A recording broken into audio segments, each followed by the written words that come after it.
Mesdames et messieurs, bonjour et bienvenue dans Focus Eco. Le marché immobilier a affiché une légère baisse des prix au troisième trimestre de 2024 et pourtant, les transactions ont diminué selon les données conjointes de Banque El Maghreb et de l'Agence nationale de la conservation foncière du cadastre et de la cartographie. Une chute globale de 28,9% a été enregistrée avec des baisses de 30,4% pour le résidentiel, près de 16% pour les terrains et un peu plus de 41% pour les biens à usage professionnel.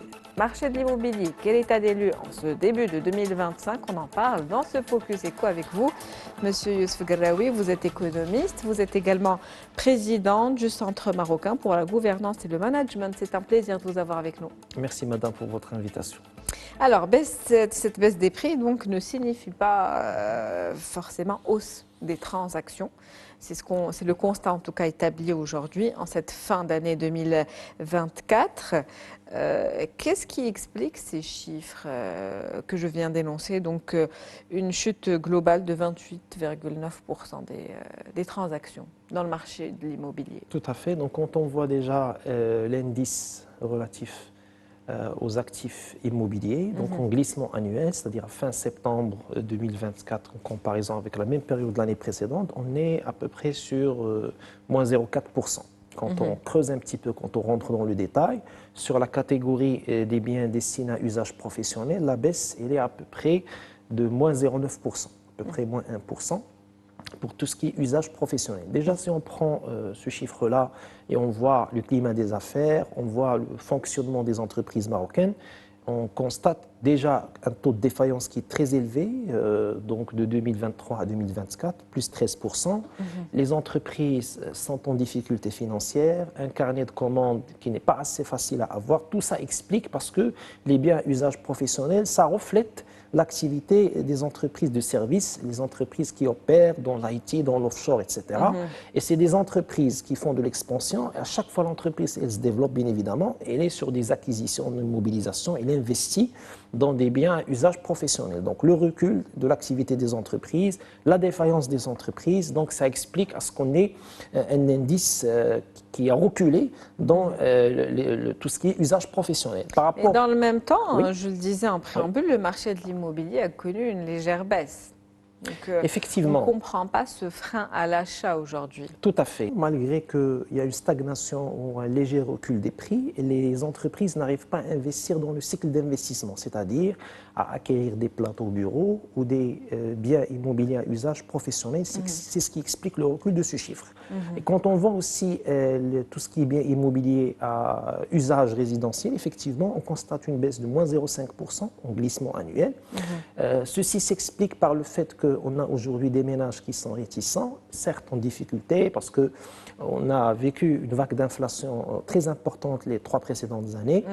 Les ménages, bien évidemment, n'arrivent pas, bien évidemment, à gérer mieux leurs dépenses domestiques et considèrent l'acquisition d'immobilisation aujourd'hui comme quelque chose qui devrait être ajourné les années prochaines.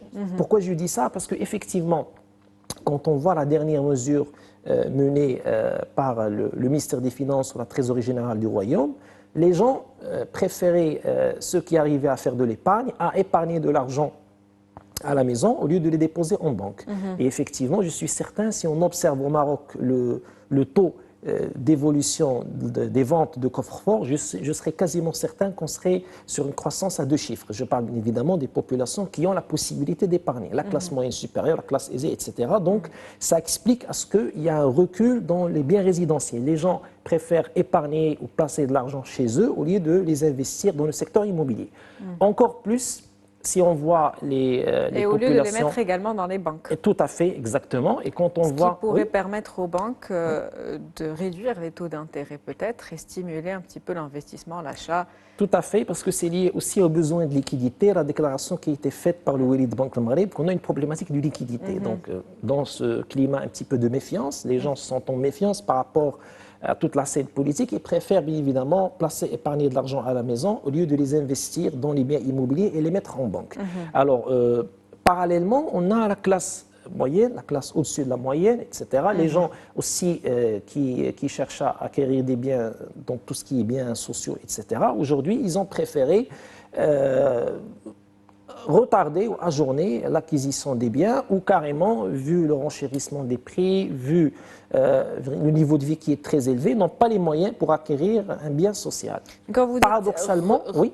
Quand vous dites retarder l'acquisition de ces biens, vous venez de le dire, on est dans une conjoncture où aujourd'hui les matériaux, en tout cas de construction, qui sont utilisés, la matière première est de plus en plus, les prix sont de plus en plus importants. Donc ajourner ou retarder ne ferait que aggraver les choses. Aggraver absolument. la situation et on aura des prix qui sont encore plus élevés. J'allais revenir sur ce point parce qu'effectivement, plus on se dit c'est pas le moment d'acheter, on n'a pas les moyens de le faire, on va attendre 2025 ou 2026, plus les prix continuent à grimper parce qu'on est sur une inflation structurelle qui est continue et que le renchérissement des prix des matières premières nécessaires qui sont utilisées dans les biens immobiliers ne cesse d'augmenter. Une inflation structurelle malgré la stabilisation de l'inflation. Absolument, absolument. Et un autre point sur lequel je voulais rebondir, c'est que le Maroc, ou si vous voulez le gouvernement, il a mis en place une mesure très importante, l'aide au logement direct, évaluée à fin septembre 2024 à 2 milliards de dirhams. Donc il y avait 100 000 dirhams octroyés pour les gens qui devaient acheter un bien social à hauteur de inférieure à 300 000 dirhams. Pour les gens qui voulaient acheter jusqu'à 700 000, ils bénéficiaient de 70 000 dirhams. Mais je pense que cette mesure n'était pas aussi efficace quand on voit bien évidemment les chiffres relatifs au recul des indices de biens immobiliers. L'impact de cette mesure n'était pas malheureusement avéré. Pourquoi? Malgré les fonds mobilisés et les aides mobilisées en fin 2024. Exactement. Qui avoisinent les 2 milliards de dirhams. Oui, exactement. Malgré ça, donc, on constate qu'il n'y a pas une véritable dynamique dans l'acquisition des biens sociaux. Et on va revenir à la problématique liée à la spéculation des prix. Quand on voit des promoteurs qui augmentent les prix ou qui cherchent à gagner encore plus, ben certainement, même si on va mettre en place des mesures de ce genre d'action, et s'il n'y a pas de descente terrain, s'il n'y a pas de vérification des prix, etc., s'il n'y a pas de contrôle au niveau du prix de mètre carré, les gens, bien évidemment, soit ils ne pourront pas acheter le bien immobilier, ou ils vont préférer carrément, comme je l'ai dit tout à l'heure, retarder ou ajourner l'acquisition des biens en attendant l'amélioration des choses. Mais ce qui est constaté dans le marché, c'est que les prix grimpent d'une année à l'autre et on n'est véritablement pas dans une stagnation des prix. Comment on pourrait redynamiser donc ce secteur de l'immobilier aujourd'hui? Moi, je pense que la dynamisation du secteur de l'immobilier, c'est d'abord un renforcement des contrôles. C'est d'abord, bien évidemment, un travail qui devrait se faire avec les promoteurs immobiliers. Parce qu'on va mettre en place un certain nombre de mesures. L'aide sociale, elle est là. On pourra mettre en place une autre. L'État même pourra même intervenir pour essayer de stabiliser les prix des matières premières essentielles qui sont utilisées dans la construction, le béton, le ciment, etc.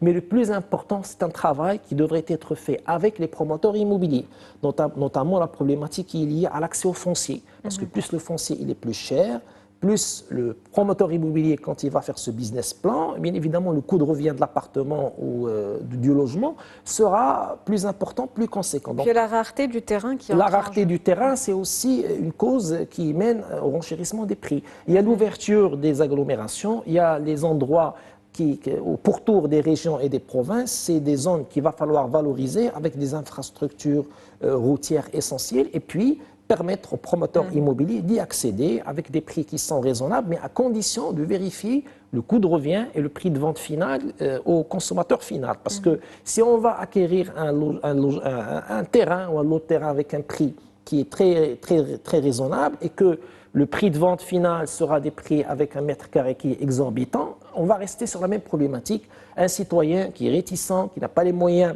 d'acheter, qui va préférer patienter encore plus. Et je pense que l'indice des prix des actifs immobiliers ne cessera de baisser ou de régresser.